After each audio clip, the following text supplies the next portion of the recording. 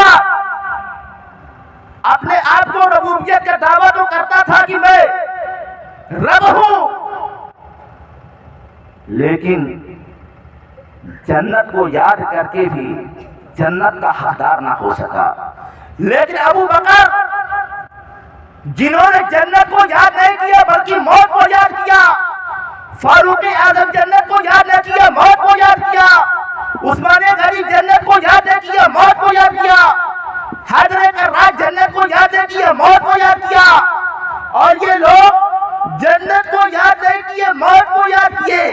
نبی پاک صلی اللہ تعالیٰ علیہ وسلم فرما رہے ہیں حضرت ابو بکر فی الجنہ، عمر فی الجنہ، عثمان فی الجنہ، علی فی الجنہ۔ حضرت ابو بکر یہ جنتی ہے، یہ عثمان غنی یہ جنتی ہے، فاروق اعظم یہ جنتی ہے، حضرت علی یہ جنتی ہے، حضرت طلحہ یہ جنتی ہے۔ اور جسے دنیا میں جنتی دیکھنا ہے ابو بکر کو دیکھ لو، دنیا میں جسے جنتی دیکھنا ہے فاروق اعظم کو دیکھ لو، عثمان غنی کو دیکھ لو، حضرت طلحہ کو دیکھ لو۔ میرے عزیز میرے دوستو، یہ دنیا ہے، حدیث پاک میں ہے کہ دنیا مومنین کے لیے قید خانہ ہے، مومنین کے لیے دنیا قید خانہ ہے، اور کافرین کے لیے والکافرین فی الجنہ، اور کافرین کے لیے جنت ہے۔ کوئی یہ نہ سوچے کہ ہم پریشان رہتے ہیں، ہم بڑی بڑی پریشانیوں میں مبتلا رہتے ہیں۔ آپ یہاں جو آئے ہیں یہ سمجھیے کہ یہ ہمارے لیے قید خانہ ہے، اور یہاں سے جب جاتے ہیں جو مومن بندہ ہوتا ہے یہ دل میں تصور لے کر کے جاتا ہے کہ میں جا تو رہا ہوں، کچھ ملے یا نہ ملے، لیکن قبر میں میرے آقا کی دیدار ہو جائے گی، میرے لیے وہی معراج ہو جائے گی۔ سبحان اللہ سبحان اللہ۔ قبر میں مجھے آقا کا دیدار اور وہی میرے لیے معراج، کچھ رہے یا نہ رہے، لیکن سب سے بڑی نصیبی کی بات، ایک عاشق جب جاتا ہے تو یہ دل میں تصور لے کر جاتا ہے، لیکن جب کافر مشرک، جانتے ہیں کہ مشرک اور کافر کبھی جنت میں نہیں جائیں گے، شرک کرنے والا کبھی جنت میں نہیں جائے گا۔ تو میرے عزیزو میرے دوستو، شرک بہت بڑا گناہ ہے، اس گناہ سے بچنے کی کوشش کریں۔ اور آج اس قبرستان کو دیکھ کر کے دلی خوشی محسوس ہو رہی ہے کہ الحمدللہ رب کا شکر ہے کہ تقریباً ہمارے گاؤں کے سبھی لوگوں نے شرکت کی ہے، تقریباً سبوں نے، کچھ لوگوں کو چھوڑ کر کے سبھی نے اس محفل نور میں شرکت کی، اور یہ سوچ کر کے کہ ہمارے دادا، ہمارے پوتے، ہمارے بیٹے یہاں پر مدفون ہیں، کم از کم چل کر کے آج ان کے نام پر کچھ کلمہ ہی صحیح پڑھ کر کے اثار ثواب کر دیا جائے، اور ہونا بھی چاہیے۔ آپ کے خاندان والوں نے، آپ کے دادا اجداد نے آپ کو چھوڑ کر کے یہاں پر گئے ہیں، تو کچھ لے کر نہیں بلکہ کچھ دے کر گئے ہیں، کچھ دے کر گئے ہیں۔ تو ہم پر یہ ضروری ہے کہ ان پر کچھ ہم لوگ بھی صدقہ کریں، اور صدقہ کس شکل میں؟ دعا مانگ کر کے، ان کے نام پر نیاز و فاتحہ دلا کر کے، کچھ قرآن پاک کی تلاوت کر کے ان کے لیے صدقہ پیش کریں۔ آپ پر، ہم پر یہ فریضہ ہے۔ تو میرے عزیز و میرے دوستو، آپ بیٹھے ہیں تو انشاءاللہ العزیز بیٹھے رہیں، اطمینان و سکون کے ساتھ بیٹھے۔ انشاءاللہ العزیز ابھی آخری وقت کچھ کلمے پڑھائے جائیں گے، اور یہیں سے جو لوگ فاتحہ نہیں پڑھے ہیں یہیں پر فاتحہ ہوگا، اور یہیں پر اجتماعی فاتحے میں سب لوگوں کی شمولیت بھی ہو جائے گی، اور سب لوگ اس دعا میں شامل بھی ہو جائیں گے۔ وما علینا الا البلاغ۔ السلام